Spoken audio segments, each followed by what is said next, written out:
Unit trust mahkamah, unit trust. Macam mana Daud? Daud Bakar, Mak Daud Bakar kan? Apa unit trust yang jumpa?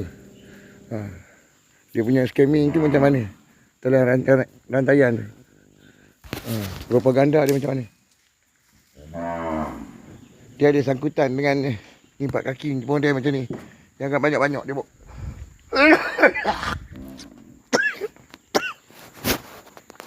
Dia bawa keluar dalam program hak alat bergambar ke benda ke. Yang dia curi dokumen touch matrix dengan aku gitu. 2 kali je. Dua bini aku kena. Lepas tu ketiga-tiga bini tu hilang kat Langkawi. Kau tahu tak? Kalau siapa-siapa tahu apa benda ni, tolong buat BGT, tolong cerita lah dalam penjelasan. Tu undang-undang pembaharuan tu apa benda tu kan, yang hak halal ke benda orang undang-undang halal tu, macam mana tu dia orang curi benda tu. Benda ni melibatkan rakyat semua, rakyat Malaysia yang ada di atas muka bumi kat Malaysia ni. Yang mau starting ke, yang tinggal ke apa benda ke, terlibat sekali. Ini perkara penting, ini perkara besar.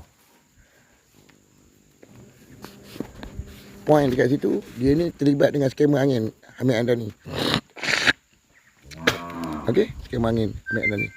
Aku anak bini aku yang kecil tak jumpa. Tak tahu ke mana. Duk tengok dalam telefon tu ada. Duk tengok dekat situ ada.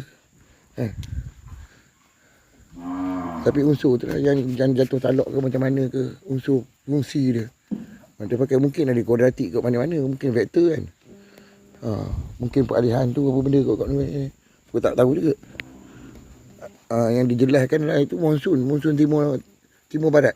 Kepala otak orang gampang menipu.